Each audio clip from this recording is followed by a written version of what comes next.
एक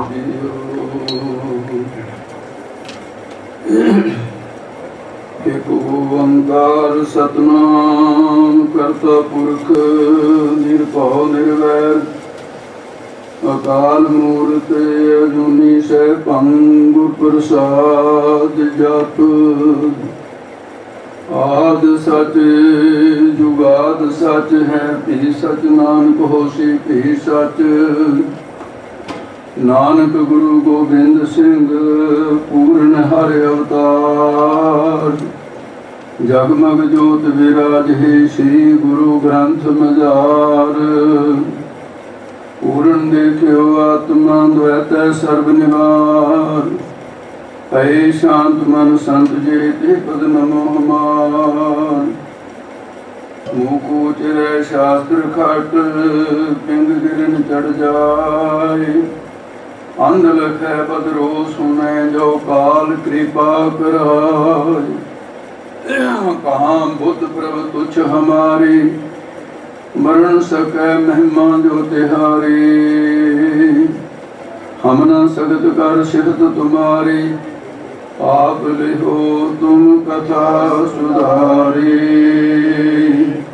सो कहो टल गुर सेविय अहनिस सहज सुभाई दर्शन पर से गुरु के जन्म मरण दुख जाय दर्शन पर से गुरु के जन्म मरण दुख जाय। वाहिगुरु साहिब जी श्लोक महला चौथा। हर प्रभ का सब खेत है हर आप किरसाणी लाया गुरमुख बख्श जमाई अन मन मुखी मूल गवाया।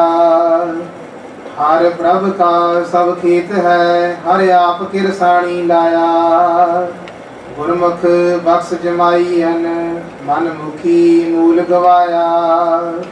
सबको बीजे अपने भले नो हर भावै सो खेत जमाया गुर सिखी हर अमृत बीजिया हर अमृत नाम फल अमृत पाया। जम चूहा किरस नित कुरकदा हर करता मार कढ़ाया किरसाणी जमी भाव कर हर बोहल बख्श जमाया। तिनका काड़ा अंदीसा सब लाहे ओन जिन सतगुर पुरख ध्याया जन नानक नाम आराध्या आप तरिया सब जगत तराया। महला चौथा। सारा दिन लाल चैटिया मन मुख होरे गल्ला राती उगै दबिया नवे सोत सब ढिला। मन मुखा दै सिर जोरा अमर है नित देवै भला जोरा दा आखिया पुरख कमावदी सी अपवित अमीद खला। काम व्यापी कसुद नर से जोरा पुछ चला सतगुर कै आख्या जो चलै सो सत पुरख भल भला। जोरा पुरख सब आप पायन हर खेल सब खिला सब तेरी बनत बनावणी नानक भल भला। पौड़ी तू बेपरवाह हो अथाहो है अतुल क्यों तुलिए से बड़ भागी जे तुद ध्याए दी जिन सतगुर मिलिए। सतगुर की बाणी सत स्वरूप है गुरबाणी बनिए सतगुर की रीसै होर कच बिच बोल दी से कूड़िया कूड़े चढ़ पड़िए। उन्ना अंदर होर मुख होर है दिख माया नो चख मरदे कड़िए। सतगुर की रीसै होर कच बिच बोल दे से कूड़ियार कूड़े चढ़ पड़िए। उन्ना अंदर होर मुख होर है दिख माया नो चख मरदे कड़िए। श्लोक महला चौथा। हर प्रभ का सब खेत है। वाहिगुरु जी का खालसा वाहिगुरु जी की फतेह। परम सत्कारयोग गुरु साहिब जी की सादी माजी ਸਰੋਵਰ ਗੁਰੂ ਖਾਲਸਾ ਸਾਹਿਬ ਜੀ ਸ਼ਾਮਾਂ ਦੇ ਭਗਤਾਂ ਦੀ ਗਾਨ ਸਜਿਆ ਹੈ। ਰਾਗੀ ਸਿੰਘ ਸਾਹਿਬਾਨਾਂ ਦੀ ਰਸਮਾਂ ਤੋਂ ਬੜਾ ਸੁੰਦਰ ਕੀਰਤਨ ਸਰਵਣ ਕੀਤਾ ਹੈ। ਕਥਾ ਤੋਂ ਬਾਅਦ ਫਿਰ ਮਨੋਹਰ ਕੀਰਤਨ ਆਪ ਜੀ ਨੇ ਸਰਵਣ ਕਰਨਾ ਹੈ। आओ जो कथा वास्ते समय नाश होया है। गौड़ी राग की ये बार है चौथे पातशाह की। बार का अर्थ पौड़ियां होंदा है। इस बार दी पौड़ियां सारियां गुरु रामदास महाराज जी। बहुते कर महल्ले भी गुरु रामदास महाराज जी हैं जिथे गुरु अर्जन देव जी का महला आएगा। वो पौड़ी के नाल जे पौड़ी आएगी गुरु अर्जन देव जी के नाल अंक पाया होगा। ਉਹਦਾ ਮਤਲਬ ਇਹ ਹੁੰਦਾ ਪੰਜਵੇਂ ਪਾਤਸ਼ਾਹ ਦੀ ਪੌੜੀ ਉਹ ਨਾਲ ਨਾਲ ਤੁਰੇ ਜਿੱਥੇ ਪੌੜੀ ਆਉਗੀ ਦੱਸੀ ਜਾਏਗੀ। ਇਹ ਬਾਰ ਦਾ ਮਹਾਤਮ ਜਿਹੜਾ ਹੈ ਇਹ ਕਿਸੇ ਕੋਲੋਂ ਬ੍ਰਹਮ ਗਿਆਨੀ ਸਤਿਪੁਰਸ਼ਾਂ ਦੀ ਨਿੰਦਿਆ ਹੋ ਗਈ ਹੋਵੇ, ਉਹਦੇ ਮਨ 'ਚ ਪਛਤਾਵਾ ਹੋਵੇ ਵੀ ਮੈਂ ਬਹੁਤ ਗਲਤ ਕੀਤਾ, ਇਹ ਨਿੰਦਿਆ ਦਾ ਭਾਰ ਉਹਦੇ ਮਨ 'ਤੇ ਹੋਵੇ ਤਾਂ ਮਹਾਰਾਜ ਸਾਹਿਬ ਜੀ ਨੇ ਬਖਸ਼ਿਸ਼ ਕੀਤੀ ਹੈ ਵੀ ਗੌੜੀ ਦੀ ਵਾਰ ਜਿਹੜੀ ਹੈ ਇਹਦਾ ਪਾਠ ਇਹਦੀ ਕਥਾ ਜਿਹੜੀ ਹੈ ਇਹ ਪ੍ਰਾਸ਼ਚਿਤ ਕਰਨ ਰੂਪੀ ਹੈ। ਸੋ ਆਓ ਜਿਸ ਪ੍ਰਕਾਰ ਸਤਿਗੁਰੂ ਮਹਾਰਾਜ ਕਿਰਪਾ ਕਰਦੇ ਹੈ ਤੇ ਗੌੜੀ ਦੀ ਵਾਰ ਹੈ ਚੌਥੇ ਪਾਤਸ਼ਾਹ ਦੀ। ਇਹਦੇ 'ਚ ਖੇਤੀ ਦਾ ਅਲੰਕਾਰ ਇਹ ਰੂਪ का अलंकार ने गुरबाणी बहुत ज़्यादा ये खेती के प्रमाण के नाल महाराज समझाते सुनांगे। हर प्रभ का सब खेत है। सब तो अर्थ है समूह सारा। ये जिन्ना भी संसार है ना ये मेरे वाहिगुरु की खेती है। ये सारा खेत है। खेत तो भाव की है जमीन भोए। ये वाहिगुरु की अपनी खेती करने का ढंग तरीका है। ये खेती करेगा वाहिगुरु आप ही बड़ा किसान है जिवें श्री राग बचन आते हैं। तो ऐसा जो वाहिगुरु है ये खेती सारा संसार ओदी खेती है जमीन है। ये महाराज साहब ने हरे आप किरसानी लाया। हरि परमेश्वर वाहिगुरु ने आप जीवां नूं किरसानी खेती करना है। की खेती करना है कि कर्म भूम है वो नाम। ये कर्मां की खेती है। जे वे कर्म कमांदे ते वे वो फलते क्योंकि जो बीजा जाएगा वही उगेगा। इन कहा है कर्मा संदड़ा खेत यह बीजा सोलने कर्मा संदड़ा खेत। इस करके महाराज साहब कहते हैं भी ये जी खेती है वाहिगुरु मालिक है सारे संसार का जमीन तो उसे दी है। पर जिमें किसान ने कामे रखे होंगे उन्होंने काम देता। ये महाराज साहब जी ने ये अपनी जमीन दे विच जीवां नूं कर्म करन वास्ते महाराज साहब जी ने एक किरसानी के रूप में भी तुसी किसान बन के कर्मां का खेत बीजो। ये महाराज साहब जी ने आप किसानी जी खेती करन जीवन लाया कि जिहो जी कर्म करोगे वह फिर फल मैं देऊँगा। तो इस प्रकार महाराज कहेंगे गुरमुख बख्श जमाई अन। पर जिहड़े गुरमुख ने वो मुखी गुरु साहब की बख्शिश के नाल उन्होंने की कीता है सरवण जिहड़ा करना है परमेश्वर का नाम परमेश्वर की कथा। ये सरवण जिहड़ा साधन है ये है बीजन दी। ते सरवण करन तो बाद जिहड़ा मनन करना है जपजी साहब का पाठ आप जी करते हो ਉਹਦੇ 4 पौड़ियां सरवण ਦੀਆਂ ਆਉਣਗੇ। ਪਹਿਲਾਂ सुने सिद्ध पीर सरनाथ तो शुरू होकर उस तो नाल लगदियां 4 पौड़ियां फिर आउणगियां मनण दी आउणगी। क्योंकि सरवण तो बाद मनण दा जिहड़ा है ये शास्त्र की रीत के अनुसार भी ये ਸਰਵਣ ਮੰਨਣ ਫਿਰ ਨਿਧਿਆਸਨ, ਉਦੋਂ ਬਾਅਦ ਤਤ ਦੋਵੇਂ ਪਦ ਦਾ ਸੰਸ਼ੋਧਨ ਹੈ। ਤੇ 4 ਪੌੜੀਆਂ ਸਰਵਣ ਦੀਆਂ ਤੇ 4 ਮੰਨਣ ਦੀਆਂ। ਇਸ ਤੋਂ ਅੱਗੇ 4 ਪੌੜੀਆਂ ਜਿਹੜੀਆਂ ਅਸੰਖ ਜਪ, ਅਸੰਖ ਮੂਰਖੰਦ ਪੌਰ, ਅਸੰਖ ਨਾਮ, ਇਹ ਜਿਹੜੀਆਂ ਤੇ 5 ਪ੍ਰਮਾਣ ਦੀ ਅਖੀਰਲੀ ਤੋਂ 4 ਵਾਰੀ ਫਿਰ ਮਹਾਰਾਜ ਸਾਹਿਬ ਨੇ ਤੂੰ ਸਦਾ ਸਲਾਮਤ ਨਿਰੰਕਾਰ, ਤੂੰ ਸਦਾ ਸਲਾਮਤ ਨਿਰੰਕਾਰ, ਤੂੰ ਸਦਾ ਸਲਾਮਤ ਨਿਰੰਕਾਰ, ਤੂੰ ਸਦਾ ਸਲਾਮਤ ਨਿਰੰਕਾਰ। ਇਹਦੇ ਵਿੱਚ ਮਹਾਰਾਜ ਸਾਹਿਬ ਨੇ ਮਹਾਵਾਕ ਰੱਖਿਆ।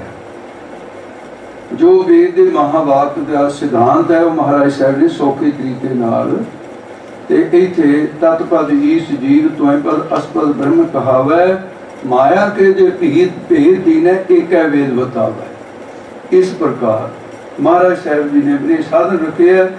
ਸਰਵਣ ਕਰਨਾ ਇਹ ਖੇਤੀ ਦਾ ਬੀਜਣਾ ਹੈ, ਮੰਨਣ ਕਰਨਾ ਇਹ ਖੇਤੀ ਦਾ ਪੁੰਗਰਨਾ ਹੈ, ਖੇਤੀ ਦਾ ਜੰਮਣਾ ਹੈ।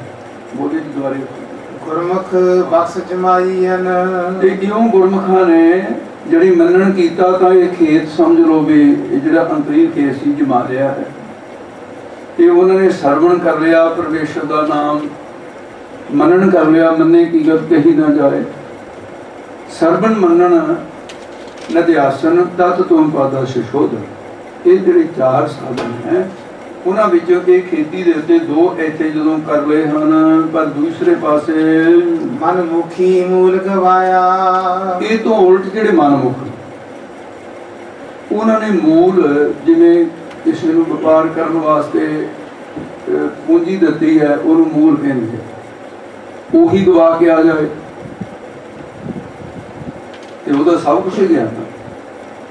ਉਹਦੇ ਨਫਾ ਦਾ ਕੀ ਕੱਢਣਾ, ਮੂਲ ਵੀ ਗਿਆ। ਮੂਲ ਕੀ ਹੈ ਸਾਡੇ ਕੋਲ ਖੇਤੀ ਕਰਨ ਵਾਸਤੇ? ਸਵਾਸ।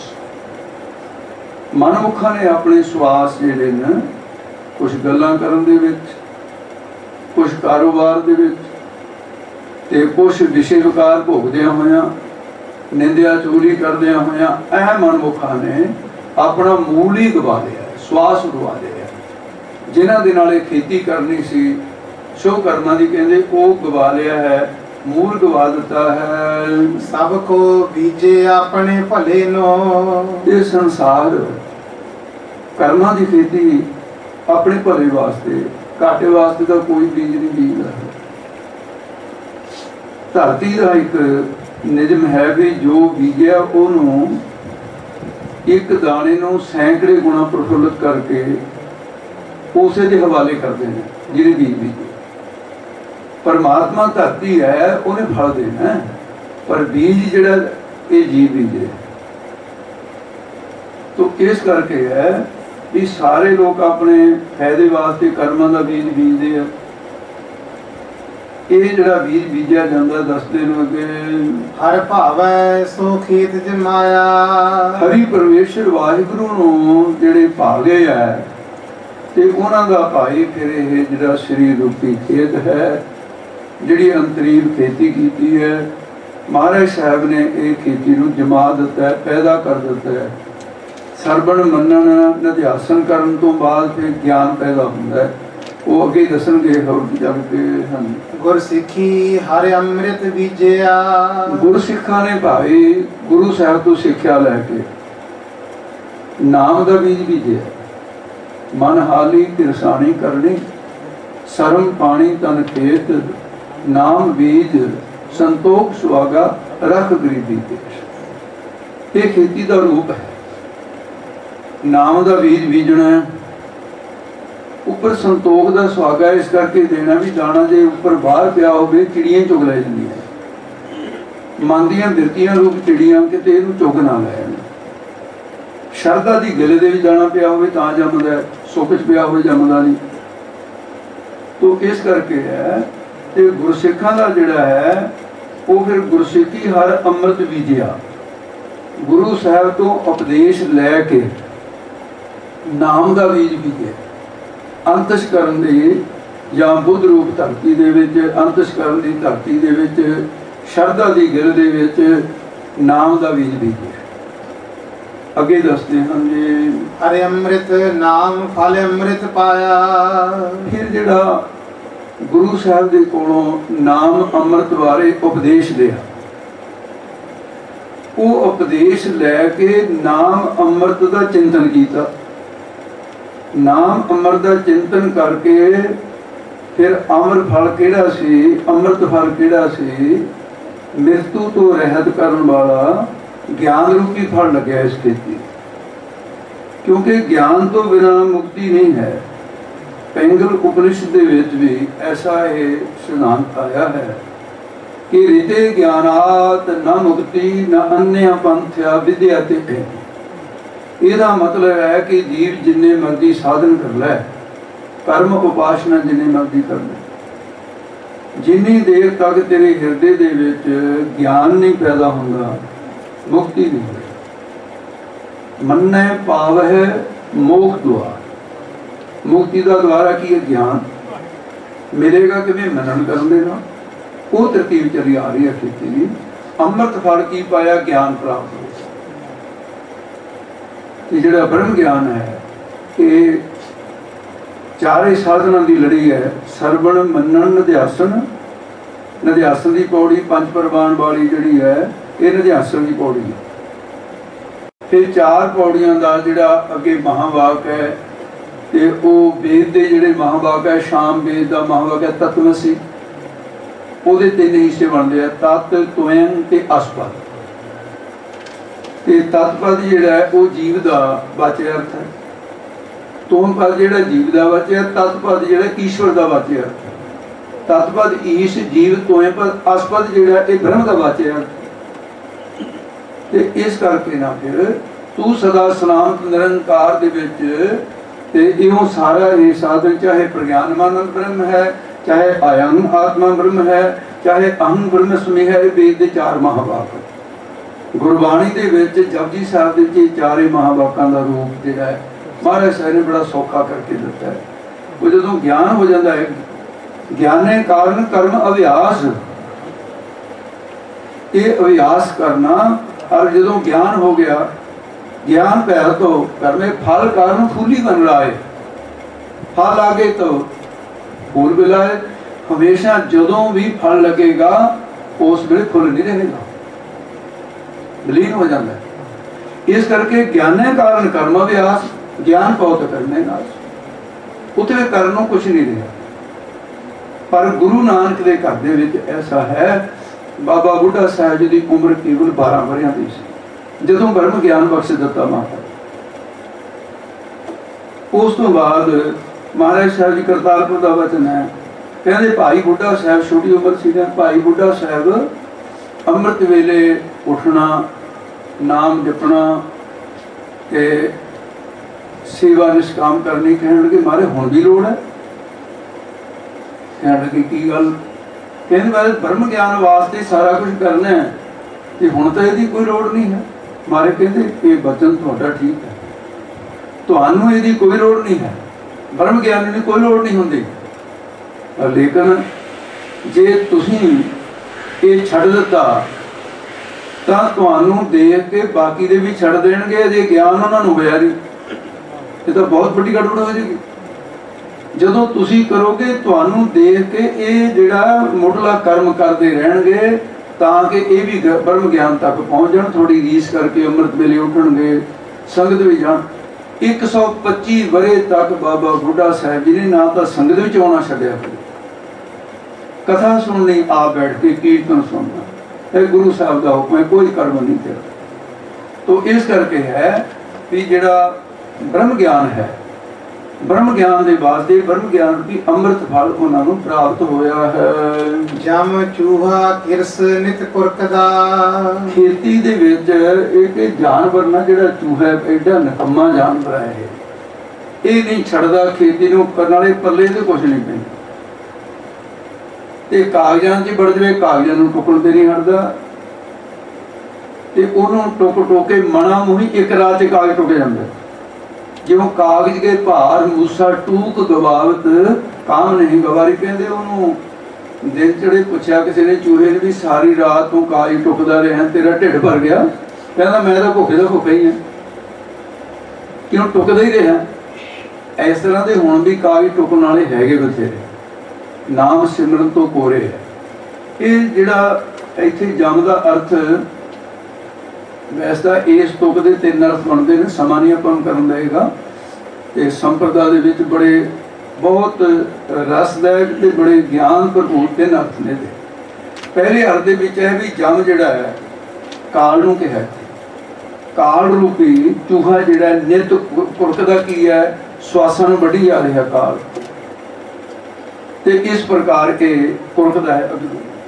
हर करते मार कढ़ाया, करते पुरख ने मार के इहनूं कढ़ दिता। किवें कढ़िया? गुरु साहब ने भाई दस दिता, प्रभ कै सिमरन काल पर है। वो जम का जम चूहा मार दिता जिहड़ा चूहा सी। ते दूसरा दा साह सी जम चूहा नित कुरकदा।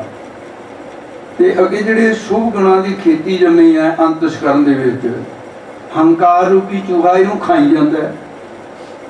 वो जम की खेती नूं है उहदियां पुंगरां जे निकलदियां, ज्ञान जे शुभ गुण जिहदे पैदा होंदे ने, हंकार उहनूं मलिया मेट कर दिंदा है। किवें करदा है? तीर्थ वर्त और दान कर मन में तरे गुमान, नानक ने फल जाते जो पुंच रचना। ये जम का ये जम लग्या होया है जिहड़ी वो काल सी। दूजे अर्थ दे विच जम चूहा नित कुरकदा, ये हंकार रूपी चूहा शुभ गुणां नूं दी खेती नूं वढी जांदा है। पर करते मार कढ़ाया, करते पुरख ने मार के कढ़ दिता है।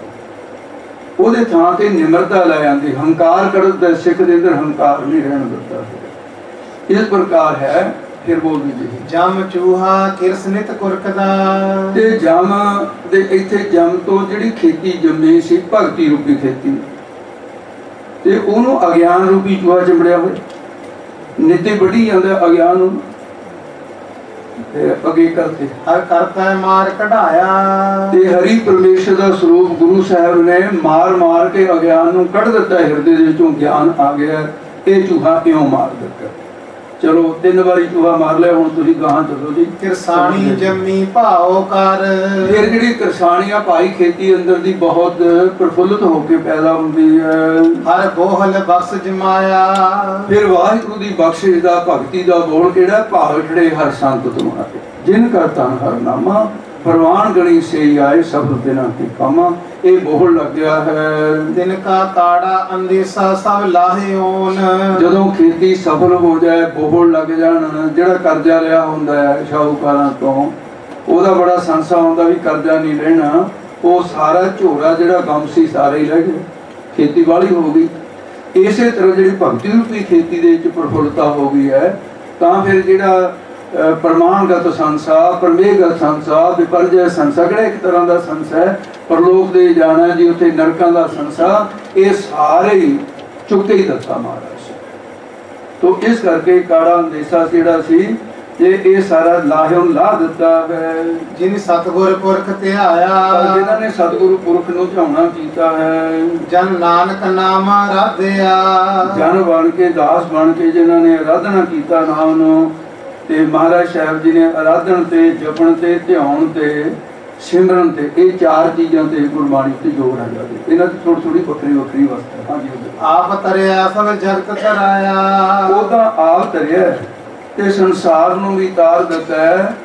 ते उपनिषदां दे विच सूत्र है कि ब्रह्म वेता जिस मां दी कुख तो पैदा हुंदा है, ब्रह्म वेत मातरेण एकोत्र शतों कुलम तारिया। ओदियां 101 कुलां सुते ही तर जांदियां। पिता 724 20 माता के जानो, खोड़ स्त्रिया महान द्वादश सदा पछानो। एकादश कुल भैन 10 भूआ के लेखे, मात भैन कुल 8 सुरती सिमरती देखे। परमत 101 की तत् वेता हर जन कही, भगत होत जोई वंश में शब्द गोत्र तारे से। प्रभ कै सिमरन सब कुलों धरे। इत्थे कुलां दा बैने चक दिता भी सारियां कुलां तर जांदियां। वो आप भी तरदा, कुलां भी तर जांदियां जिहदे विचों पैदा होया। महला चौथा, अगे हुण महला भी चौथे पातशाह दा है जी। सारा दिन लालच अटिया, हुण मनमुख दी व्यवस्था दसदी। लालच दे विच अटिया हुंदा किसी चीज़ नूं ना भर देना, ते टोआ है कहंदे अट दिओ, इहनूं जिहड़े भर दिओ। अटिया लिबड़े होए नूं भी कहंदे। सारा दिन मोह दे विच, माया दे लालच दे विच ਇਹ ਲਿਬੜਿਆ ਹੀ ਫਿਰਦਾ ਹੈ, ਹਲ ਹਲ ਕਰਦਾ ਫਿਰਦਾ। ਜਿਹਨੇ ਭੁੱਖਾ ਕੁੱਤਾ ਨਹੀਂ ਫਿਰਦਾ ਹੁੰਦਾ ਬੁਰਕੀ ਵਾਸਤੇ, कहते ऐ हे लालच दे वस हो करके ना जो कुकर हरकाया धावे दस जाए, लोभी जंत न जानी भग अभग सुख। ये हालत दी लालच दी होई हुई है मनमुख होरे गल्ला ते होरे तरह दियां जड़ियां गल्लां करदा है। इहनूं साथ समझी गल्ला भी नहीं कहना, गल्ला हुंदा पैसे पाउण वाला। ये तो पार्टीशन की तो मेहनत बहुत है ना। मैं तुहाडे जिहड़े कुछ पाठ दे विच ऐसा कर लेंदी है गड़बड़, उन्हां दी ध्यान वास्ते। हाँ जी, कभी राती उगे दबिया, रात नूं ऊंघ आई नींद ने दब लिया, विषय विकार सुपने च भी नहीं छड्ड रहे।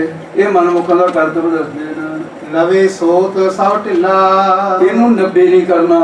90 तो दूसरी गिणती आ गया, जिवें नवा ये वावा है। ये नौन जिहदे नेत्र कन नासकां उपस्थ इंद्रे मूँह आदि जिहड़े न, ਇਹਦੇ 'ਚ ਨਵੇਂ ਸ਼ਬਦ ਸਰਵੇ ਅਪਵਿੱਤਰਾ। ਇਹਨਾਂ 'ਚੋਂ ਗੰਦਗੀ ਉਹ ਨਿਕਲਦੀ ਹੈ, ਅੱਖਾਂ 'ਚੋਂ ਗਿੱਟ ਨਿਕਲੀ ਹੈ, ਨਾਸ ਤੋਂ ਜੋ ਨਜ਼ਲਾ ਨਿਕਲਦਾ, ਮੂੰਹ 'ਚੋਂ ਥੁੱਕ ਨਿਕਲਦਾ ਹੈ, ਇਤਿਆਦ ਸਾਰੇ ਮਲ ਮੂਤਰ ਨਿਕਲਦਾ ਉਪਸਥ ਇੰਦਰੀਆਂ ਦੇ ਵਿੱਚੋਂ।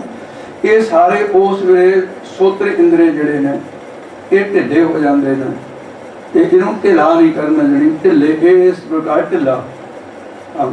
मनमुखा दा सिर जोरा अमर है। ਇਹਦੇ ਵਿੱਚ ਸਾਧ ਸੰਗਤ ਜਿਹੜੇ ਮਨਮੁਖ ਹੈ ਉਹਨਾਂ ਦੇ ਸਿਰ ਦੇ ਉੱਤੇ ਜੋਰਾ ਨਾਮ ਇਸਤਰੀ ਦਾ ਹੈ, ਉਹਨਾਂ ਦਾ ਹੁਕਮ ਚੱਲ ਰਿਹਾ ਹੈ। ਅਮਰ ਜਿਹੜਾ ਨਾ ਇਹ ਅਰਬੀ ਦਾ ਸ਼ਬਦ ਹੈ। ਅਰਬੀ ਦੇ ਅੰਦਰ ਅਮਰ ਦਾ ਅਰਥ ਹੈ ਹੁਕਮ। ਜੋਰਾ ਦੇ ਸਿਰ ਤੇ ਉਹ ਕੀ ਹੈ ਵੀ ਜਿਹੜੀ ਇਸਤਰੀਆਂ ਉਹਦੇ ਤੇ ਹੁਕਮ ਕਰਦੇ, ਜਿਹੜੇ ਮਨਮੁਖ ਹੈ ਤੇ ਜੇ ਕਾਮੀ ਪੁਰਸ਼ ਵਾਸਤੇ ਕਿਹਾ किस तरह का हुक्म है। ये नहीं जेडे पति पत्नी का रिश्ता है, ये बड़ा आदरणीय रिश्ता है। लेकिन इत्थे कोई गुरु साहब जी कोई अपमान नहीं कर रहे औरत का, इन्हू समझण की लोड़ है। ते जेड़ी औरत ने धरों दे चपेड़ा मारियां ते बाप सामने देख रहा, राजे की हिम्मत नहीं पई जोरा का आख्या पुर कमाउण दे। वो जोड़े उतान पद राजे की इस्त्री ने कहा उही करया, चपेड़ा भैया गोद च धूके मारे भगा के। ਇਹੋ ਜਿਹਾ ਨੂੰ ਕਿਹਾ ਪੁਰਸ਼ਾਂ ਨੂੰ ਕਿ ਤੁਸੀਂ ਜੋਰਾਂ ਦਾ ਆਖਿਆ ਪੁਰਖ ਕਮਾਲ ਦੇ, ਜਿਹੜੇ ਇਸਤਰੀਆਂ ਦੇ ਮਗਰ ਲਾ ਕੇ ਕਾਮ ਦੀ ਵਾਸਨਾ ਕਰਕੇ ਤੁਸੀਂ ਉਹਨਾਂ ਨੂੰ ਗਲਤ ਕੰਮ ਤੋਂ ਨਹੀਂ ਰੋਕ ਰਹੇ, ਕਚੱਜੇ ਕੰਮਾਂ ਤੋਂ ਨਹੀਂ ਰੋਕਦੇ। ਫਿਰ ਕੈਸੇ ਪੁਰਸ਼ ਨੇ ਦੱਸਦੇ ਨੇ ਨਿਤ ਦੇਵ ਹੈ ਭਲਾ, ਤੇ ਉਹਨਾਂ ਨੂੰ ਕੁਝ ਇਸ ਇਹਦੇ ਦੋ ਪਾਠ ਨੇ। ਭਲਾ ਪਾਠ ਜਿਹੜਾ ਸੰਪਰਦਾ ਦੇ ਵਿੱਚ ਇਹ ਅਸਲ ਵਿੱਚ ਮੁੱਖ ਪਾਠ ਹੈ ਭੱਲਾ। ਭੱਲਾ ਹੁੰਦਾ ਨੇਜੇ ਦਾ ਨਾਮ। ਕਹਿੰਦੇ ਮਨਮੁਖ ਔਰਤਾਂ ਜਿਵੇਂ ਭੱਲਾ ਸੀਨੇ 'ਚ ਗੱਡ ਦੇਈਦਾ ਨਾ, ਇਹੋ ਜਿਹੇ ਕਬੂਲ ਬੋਲਦੀ ਸੀਨਾ ਸਾੜ ਦਿੰਦੀ। ਇਸ ਕਰਕੇ ਫਿਰ ਉਹ ਜਿਹੜੇ ਬੋਲ ਬੋਲਦੀਆਂ ਨੇ, ਅਸਲ ਦੇ ਵਿੱਚ ਇਹ ਜਿਹੜਾ ਅਲੰਕਾਰ ਬੰਨਿਆ ਹੈ, ਇਹ ਜਿਹੜੀਆਂ ਵੇਸਵਾਵਾਂ ਨੇ ਕਾਮੀ ਪੁਰਸ਼ ਉਹਨਾਂ ਦੇ ਕੋਲ ਜਾਂਦੇ ਆ, ਉਹਨਾਂ ਦੇ ਆਕੇ ਲਾ ਕੇ ਘਰ-ਬਾਰ ਬਰਬਾਦ ਕਰਦੇ ਨੇ। ਇਹ ਮਹਾਰਾਜ ਸਾਹਿਬ ਜੀ ਦੇ ਅੱਗੇ ਚੱਲ ਕੇ ਅਰਥ ਦੇ ਵਿੱਚ ਸਪਸ਼ਟ ਹੁੰਦੀ ਆਏਗਾ ਵੀ ਇਹ ਅਲੰਕਾਰ ਬੇਸਵਾਵਾਂ ਦੇ ਗਾਮੀ ਜਿਹੜੇ ਪੁਰਸ਼ ਜਿਵੇਂ ਅਲਾਮਲ ਪਤਲ ਦਾ ਜਾਮਲ ਪਾਪ ਕਰ ਜਾਏ ਕਲਵਤਨੀ ਦੇ ਰਿਹਾ, ਕੋਈ ਹੈ ਜਿਹਨੂੰ ਕਿਹਾ ਜੋਰਾ ਦਾ ਆਖਿਆ ਪੁਰਖ ਕਮਾਵਦੇ, ਜੋ ਇਸਤਰੀਆਂ ਦਾ ਕਹੇ ਹੋਏ ਪੁਰਖ ਕਮਾਉਂਦੇ ਹਨ। ਸੇ ਅਪਵਿੱਤ ਅਮੇਧ ਖੱਲਾ, ਸੇ ਉਹ ਜਿਹੜਾ ਅਮੇਧ ਹੈ ਨਾ ਸ਼ਬਦ, ਮੇਧ ਸ਼ਬਦ ਸੰਸਕ੍ਰਿਤ ਦੇ ਵਿੱਚ ਬੁੱਧੀ ਨੂੰ ਕਹਿੰਦੇ। ਅਮੇਧ ਹੋ ਗਿਆ ਬੁੱਧੀ ਤੋਂ ਹੀਣ, ਅਕਲ ਤੋਂ ਹੀਣੇ ਨੂੰ ਕਹਿ ਦਿੱਤਾ। अपवित्र होए क्यों? अपवित्र इस करके हो गए ना भी जोरा का आख्या पुरख कमाम दे विषय रस दे विच आके वो विचार करते हैं कि अपवित्र ही ना हो की नो ते अमरधारी होके जेडे इन्हां जो बजर करैतां करन, फिर वो अपवित्र होंदा, तां ही पंजां पैरां दे पेश होना पैंदा। इस करके कहते हैं जी काम व्यापी सुध नर। इत्थे हुण गल स्पष्ट हो गई भी कामी पुरुष जेडे वो विश्वामा गामी हो करके ना ते विआहता जीवन ते नहीं खड़दे, काम व्यापक सुध नाल। वो खोटे पुरुष हैं जिन्होंने काम व्यापदा है, वो अपनी हद बन्ने टप के विचार करते हैं बिदर करे तां से जोरा पुछ चला। वो फिर भाई काम के अधीन होके इस्त्रियां के अधीन होके जीवन बर्बाद करते, विश्वामा के अधीन होके। विआहता औरत वजीर दी नहीं आईयां भाई, वो तो गृहस्थ का मूल है जिथों समझ लो भी संतान ने पैदा होना है। ते सिख सिखड़ी मिलवे चर्चा करे अपार नहीं कहा भी भजन सकावे पुत्र को हर पढ़ वारंवार, उन्होंने तो नहीं कहा। हाँ जी। सतगुर कै आखे जो चलै ਜਿਹੜਾ ਸਤਿਗੁਰੂ ਦੇ ਆਖਿਆ ਚੱਲਦਾ, ਜਿਹੜੀ ਸਤਿਗੁਰਾਂ ਦੀ ਸਿੱਖਿਆ ਨਾਲ ਚੱਲਦਾ ਹੈ, सो सत पुरख भल भला। ਇਹਨੂੰ ਭਲ ਭੱਲਾ ਨਹੀਂ ਕਹਿਣਾ। ਇੱਥੇ ਭੋਲਾ ਦਾ ਪਾਠ ਹੈ। ਭਲ ਭੱਲਾ ਜਿਵੇਂ ਸਿੰਘ ਜੀ ਨੇ ਕੀਤਾ ਹੈ, ਉਹ ਭਲਿਆਂ ਤੋਂ ਵੀ ਭਲਾ ਹੈ। ਜਿਹੜਾ ਸਤਿਗੁਰੂ ਦੀ ਮਰਿਆਦਾ ਵਿੱਚ ਰਹਿੰਦਾ ਉਹ ਗੁਰਸਿੱਖ ਭਲਿਆਂ ਤੋਂ ਵੀ ਭਲਾ ਹੈ। जोरा पुरख सब आप उपायन ਤੇ ਵਾਹਿਗੁਰੂ ਨੇ ਇਸਤਰੀ ਪੁਰਸ਼ ਪੈਦਾ ਕੀਤੇ ਨਾ ਆਪ। हर खेल सब खेला ਹੈ ਸਭ ਇਹਦਾ ਖੇਲ ਵਾਹਿਗੁਰੂ ਦਾ ਹੀ ਆ, ਖੇਡ ਰਿਹਾ ਉਹ। सब तेरी बनत बनावनी। ਇਹ ਮੇਰੇ ਵਾਹਿਗੁਰੂ ਸੰਸਾਰ ਦੀ ਬਣਤ ਤੇਰੀ ਬਣਾਈ ਹੋਈ ਹੈ। ਇਸ ਕਰਕੇ ਇਹ ਪਰਮੇਸ਼ਰ ਕਿਰਪਾ ਕਰ। नानक भल भला। ਤੇ ਇਸ ਕਰਕੇ ਮੈਂ ਤਾਂ ਉਹਨਾਂ ਨੂੰ ਭਲਿਆਂ ਤੋਂ ਭਲੇ ਕਹਿਣਾ, ਔਰ ਤੇਰੀ ਰਚਨਾ ਨੂੰ ਮੈਂ ਬੁਰਾ ਨਹੀਂ ਕਹਿੰਦਾ। ਤੇਰੀ ਰਚਨਾ ਤੇਰਾ ਰੂਪ ਹੀ ਹੈ। ਭਲਿਆਂ ਤੋਂ ਭਲੇ ਨੇ ਜਿਹੜੇ ਇਸ ਰਚਨਾ ਦੇ ਵਿੱਚ ਨਾਮ ਜਪਦੇ ਨੇ। पौड़ी तू बेपरवाह अथाह है। ਇਹ ਵਾਹਿਗੁਰੂ ਤੂੰ ਬੇਪਰਵਾਹ ਦਾ ਅਰਥ ਹੈ ਬੇਮੁਹਤਾਜ, ਤੇ ਅਥਾਹ ਦਾ ਅਰਥ ਹੈ ਜਿਹਦਾ ਥੱਲਾ ਨਹੀਂ, ਹੱਦ ਨਹੀਂ, ਬੰਨਾ ਨਹੀਂ ਹੈ ਕੋਈ। ਅਤੁੱਲ ਜਿਹਨੂੰ ਵਿਚਾਰ ਰੂਪੀ ਤਕੜੀ ਤੇ ਉਹਦੇ ਵਿੱਚ ਸ਼ਾਸਤਰ ਪ੍ਰਮਾਣ ਰੂਪੀ ਵੱਡੇ ਪਾ ਕੇ ਕੋਈ ਤੋਲ ਨਹੀਂ ਸਕਦਾ। ਤੋਲ ਨਾ ਤੁਲੀ ਹੈ। ਐਸਾ ਜਿਹੜਾ ਅਤੁੱਲ ਹੈ, ਕਿਉਂ ਤੁਲੀ ਹੈ, ਉਹਨੂੰ ਕਿਵੇਂ ਤੋਂ ਕੋਈ ਤੋਲ ਸਕਦਾ ਹੈ? ਤੂੰ ਅਥਾਹ ਹੈ, ਅਤੁੱਲ ਹੈ, ਅਗੁਣ। क्यों तुली है। ਤੇ ਤੈਨੂੰ ਕਿਵੇਂ ਕੋਈ ਬੁੱਧ ਰੂਪੀ ਤਕੜੀ ਨਾਲ ਤੋਲ ਦੇਗਾ? ਜਣੀ ਵਿਚਾਰਾਂ ਦਾ ਵਿਸ਼ਾ ਨਹੀਂ, ਉਹ ਅਥਾਹ ਹੈ, ਬੇਅੰਤ ਹੈ। से बड़ भागी जे तुद ध्याए दे। ਵੱਡਿਆਂ ਭਾਗਾਂ ਵਾਲੇ ਉਹ ਜਿਹੜੇ ਵਾਹਿਗੁਰੂ ਧਿਆ ਕਰ ਬਿਰਤੀ ਬਣਾ ਕੇ ਤੈਨੂੰ ਧਿਆਉਂਦੇ ਨੇ। जिन सतगुर मिली है।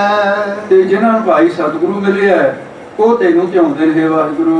सतगुर की बाणी सत स्वरूप है। ਸਤਿਗੁਰਾਂ ਦੀ ਜਿਹੜੀ ਬਾਣੀ ਹੈ ਨਾ, ਅੰਮ੍ਰਿਤ ਬਾਣੀ, ਇਹ ਸਤਨਾਮ ਹੈ ਪਰਮੇਸ਼ਰ ਦਾ। ਸਤ ਦੀ ਜਿਹੜੀ ਪਰਿਭਾਸ਼ਾ ਕੀਤੀ ਹੈ ਸੰਸਕ੍ਰਿਤ ਦੇ ਵਿੱਚ, ਸੂਤਰ ਹੈ ਇੱਕ ਵੇਦ ਦਾ, त्रै काल अवधत्यम सतत्यम, जिसका तीनों कालों में बाद नाश ना हो वो सत है। उनके आद सच जुगाद सच है कि सच नाम को वो सत स्वरूप जिहड़ी अकाल पुरख का स्वरूप है गुरबाणी। बहुत बाणी निरंकार है। कहते ये जिहड़ी बाणी है, हाँ जी गुरबाणी बनी है। तुसी गुरबाणी सुन के अकाल पुरख का रूप बन जाओगे। अज्ञान विचों चला जाएगा ते ओदा रूप हो जाएगा। जिवें पानी की बूंद समुद्र च मिल के पानी समुद्र बन जाती है, एक बूंद, ते इस प्रकार बन जाओगे। सतगुर की रीसै होर कच विच बोल दे। सतगुरां दी रीस करन वाले होर बड़े कच्चियां पीलियां गल्लां करदे हैं। सतगुरां दी रीस वो कच्चियां गल्लां करदे हैं, पीलियां गल्लां करदे हैं। ऐसे जड़े से कूड़ियार कूड़े झड़ पड़ी है। वो कूड़ियार जड़ा रारा ते लला स्वरनी अखर ना, वो झूठ दा आला नाम कर दिंदा। झूठ दा घर ही बने हुए हन, इस करके फिर वो झूठे हन जड़े। उन्हां अंदर होर मुख होर है। झड़ पड़ी है, मैं तो रह गया तो थोड़ा नहीं। वो झड़ के धरती ते डिग जाते हैं, भाव ਇਹ ਨਰਕਾਂ ਦੇ ਵਿੱਚ ਗੋਤੇ ਖਾ ਰਹੇ ਨੇ। ਉਹਨਾਂ ਦੇ ਗੁਣ ਸਾਰੇ ਝੱਗੇ ਐ ਤੇ ਕੱਚ ਵਿੱਚ ਬੋਲਦੇ ਨੇ, ਝੂਠ ਦਾ ਘਰ ਬਣੇ ਹੋਏ ਨੇ। ਇਸ ਕਰਕੇ ਫਿਰ ਉਹ ਪਾਜ ਨੰਗਾ ਹੋ ਜਾਂਦਾ ਹੈ। ਸਜ਼ਾਵਾਂ ਮਿਲਦੀਆਂ ਇੱਥੇ ਵੀ ਤੇ ਪ੍ਰਲੋਕ ਵਿੱਚ ਵੀ। ਉਹਨਾਂ ਅੰਦਰ ਹੋਰ ਮੁਖ ਹੋਰ ਹੈ। ਉਹਨਾਂ ਦੇ ਅੰਦਰ ਤਾਂ ਹੋਰ ਨ ਗੱਲਾਂ ਤੇ ਬਾਹਰ ਹੋਰ ਨੇ। ਜਿਨ੍ਹਾਂ ਦੇ ਮਨ ਦੇ ਅੰਦਰ ਹੋਰ ਤੇ ਮੁਖ ਦੇ ਵਿੱਚ ਹੋਰ ਹੈ, ਤੇ ਉਹਨਾਂ ਨੂੰ ਫਿਰ ਸਾਸ ਜੀ ਕਿਹਾ ਹੈ, ਜਿਨ ਮਨ ਹੋਰ ਮੁਖ ਹੋਰ ਸੇ ਕਾਂਡੇ ਕੱਚੇ। ਉਹਨਾਂ ਅੰਦਰ ਹੋਰ ਮੁਖ ਹੋਰ ਹੈ। ਮੁਖ ਮੀਠਾ ਪਾਛੇ ਕੁੱਟਣ ਛੱਡ ਦਿਓ ਗਏ ਮਿੱਤਰ। ਛੱਡਣ ਦੀ ਆ ਗਿਆ ਉਹਨੂੰ। ਦੇਖ ਮਾਇਆ ਨੋ ਚੱਖ ਮਰਦੇ ਕੜੀ ਹੈ। ਉਹ ਤਾਂ ਫਿਰ ਵਿਉ ਰੂਪੀ ਮਾਇਆ ਦੇ ਵਾਸਤੇ ਝੱਖਾਂ ਮਾਰਦੇ ਝੂਲਦੇ ਰਹਿੰਦੇ ਨੇ, ਝੋਰਿਆਂ ਦੇ ਵਿੱਚ ਲੱਗੇ ਰਹਿੰਦੇ ਨੇ। ਤੋ ਇਹੋ ਸਾਸ ਜੀ काली काली दे शब्द समाप्त किया है, क्योंकि जगाधरी वाला जथा ये अपने को 3 दिन है। मैं तो तुहाडे कोल अगला हफ्ता भी इत्थे संगतां ने प्रोग्राम बनाया होया है कि गुरु कृपा करे। अपना इस करके टाइम वाधे इन्हां नूं दित्ता है। ये प्रबंधकां ने, प्रधान जी भी आए सी मेरे कोल हुणे, राजा सिंह जी। ये गुरु कृपा करे आओ, बड़ा रस पिना कीर्तन है। जीवन वाले गुरमुखां दे कोलों कीर्तन सुनने दे नाल प्रभाव दिंदा है। ਸਾਰੀਆਂ ਸੰਗਤਾਂ ਨੂੰ ਮੇਰੀ ਬੇਨਤੀ ਹੈ ਵੀ ਪਹਿਲੀ ਵਾਰ ਦਿਖਾਇਆ ਮੈਂ ਤਾਂ ਤੁਹਾਡੇ ਕੋਲ ਬਹੁਤ ਦੇਰ ਲੰਮੇ ਸਮੇਂ ਤੋਂ ਆਉਣਾ, ਇਹ ਨਾ ਹੋਵੇ ਵੀ ਕਥਾ ਤੋਂ ਬਾਅਦ ਤੁਸੀਂ ਉੱਠ ਕੇ ਚਲੇ ਜਾਓ। ਮੇਰੀ ਬੇਨਤੀ ਹੈ ਤੇ ਮੇਰੀ ਤਾਂ ਮਜਬੂਰੀ ਹੁੰਦੀ ਹੈ, ਉਹਦੇ ਕਰਕੇ ਸਾਥ ਸੰਗੀ ਹੈ ਵੀ ਉਹ ਪ੍ਰੇਮੀ ਜਿਨ੍ਹਾਂ ਦੇ ਟਾਈਮ ਦਿੱਤਾ ਹੋਇਆ ਮੈਂ ਉੱਥੇ ਵੀ ਜਾਣਾ। ਸੰਗਤਾਂ ਨੂੰ ਬੇਨਤੀ ਆ ਕਿ ਬੈਠ ਕੇ ਕੀਰਤਨ ਸਰਵਣ ਕਰਨ। ਹਾਜੀ ਜੀ ਸਤਿਗੁਰ ਕੀ ਰੀਸੈ ਹੋਰ ਕੱਚ ਵਿੱਚ ਬੋਲਦੇ, ਸੇ ਕੂੜਿਆਰ ਕੂੜੇ ਝੜ ਪੜੀਐ, ਉਹਨਾਂ ਅੰਦਰ ਹੋਰ ਮੁਖ ਹੋਰ ਹੈ, ਬਿਖ ਮਾਇਆ ਨੂੰ ਚੱਕ ਮਰਦੇ ਕੜੀਐ। ਹੇ ਗੋਬਿੰਦ ਹੇ ਗੋਪਾਲ ਹੇ ਦਇਆਲ ਦਾਤਾ, ਪ੍ਰਾਣਨਾਥ ਅਨਾਥ ਸਖੇ ਦੀਨ ਦਰਦ ਨਿਵਾਰ। ਹੇ ਸਮਰੱਥ ਅਗਮ ਪੂਰਨ ਮੋਹਿ ਮਇਆ ਭਾਰ, ਅੰਧ ਕੂਪ ਮਹਾ ਪ੍ਰਯਾਨ ਨਾਨਕ ਪਾਰਿ ਉਤਾਰ। ਆਈ ਪ੍ਰਭ ਸਰਣਾਗਤੀ ਕਿਰਪਾ ਨਿਤ ਦਇਆਲ, ਏਕ ਅਖਰ ਹਰ ਮਨ ਵਸਤ ਨਾਨਕ ਹੋਤ ਨਿਹਾਲ। ਵਾਹਿਗੁਰੂ ਨਾਮ ਜਹਾਜ ਹੈ ਚੜੇ ਸੋਤਰੇ ਪਾਰ, ਉਹ ਸਰਦਾ ਕਰ ਸੇਵ ਦੇ ਵਾਰ ਉਤਾਰਨ ਹਾਰ। ਉਹ ਸਰਦਾ ਕਰ ਸੇਵ ਦੇ ਵਾਰ ਉਤਾਰਨ ਹਾਰ। ਸਾਧ ਸੰਗਤ ਜਿਹੜੇ ਵਿਦਿਆਰਥੀ ਭਾਈ ਦੁਪਹਿਰ ਦੇ ਸਮੇਂ ਵਿਦਾਂਤ ਪੜ੍ਹਨ ਵਾਸਤੇ ਆਉਂਦੇ ਹੈ, ਉਹਨਾਂ ਨੂੰ ਬੇਨਤੀ ਹੈ ਵੀ ਅੱਜ ਪਹਿਲਾ ਦਿਨ ਸੀ ਵਿਦਾਂਤ ਦਾ ਇੱਕ ਅਧਿਆਇ ਜਿਹੜਾ ਹੋਇਆ ਹੈ, ਇਹਦੇ ਵਿੱਚ ਤੁਹਾਨੂੰ ਔਖਾ ਜ਼ਰੂਰ ਲੱਗਿਆ ਹੋਊਗਾ ਤੇ ਜਿਹੜਾ ਕੁਝ ਤੁਹਾਨੂੰ ਔਖਾ ਲੱਗਿਆ ਉਹ ਗੁਰਜਿੰਦਰ ਸਿੰਘ ਦੀ ਡਿਊਟੀ ਹੈ, ਦੇਰ ਦਾ ਪੜ੍ਹਦਾ ਇੱਥੇ ਮੇਰੇ ਕੋਲ। ਇਹਦੇ ਕੋਲੋਂ ਮੇਰੇ ਕੋਲ ਇੰਨੇ ਟਾਈਮ ਹੁੰਦਾ ਵੀ ਉਹ ਜਿੰਨਾ ਹੈ ਤੁਸੀਂ ਸੁਣੀ ਚਲੋ। ਜਿਸ ਵੇਲੇ ਨਾ ਪੁਰਾਣੇ ਸਮੇਂ 'ਚ ਗੱਡੇ ਦਾ ਪਹਿਲਾਂ ਲੀਹ ਬਣਦੀ ਹੁੰਦੀ ਸੀ, ਫਿਰ ਜਿੰਨਾ ਮਰਜ਼ੀ ਵਜਨ ਪਾ ਲਓ, ਫਿਰ ਉਹ ਜੋ ਕਹਿੰਦੇ ਚਲੋ ਲੀਹ ਬਣ ਗਿਆ। ਇਹ ਲੀਹ ਬਣਾ ਰਿਹਾ ਜੇ ਮੈਂ ਵਿਦਾਂਤ ਸੌਖਾ ਜਿਹਾ ਨਹੀਂ ਹੈਗਾ ਸਮਝਣਾ, ਪਜ਼ਲ ਨਹੀਂ ਹੋਣਾ। ਤੁਸੀਂ ਇਹ PhD ਦੀ ਪੜ੍ਹਾਈ ਹੈ ਜਿਹੜੀ ਤੁਸੀਂ ਕਰਨ ਲੱਗੇ ਹੋ, ਜਿੰਨੇ ਵੀ 25-30 ਵਿਦਿਆਰਥੀ ਹੋ, ਇਹ ਥੋੜ੍ਹਾ ਜਿਹਾ ਜਿਗਰਾ ਰੱਖ ਕੇ ਪੜ੍ਹਿਓ। ਜੇ ਹੁਣ ਸ਼ੁਰੂ ਕਰਾਇਆ, ਗੁਰੂ ਕਿਰਪਾ ਕਰੇ ਇਹਨੂੰ ਧਿਆਨ ਦੇ ਨਾਲ ਸਮਝਣਾ। ਵਾਹਿਗੁਰੂ ਜੀ ਕਾ ਖਾਲਸਾ, ਵਾਹਿਗੁਰੂ ਜੀ।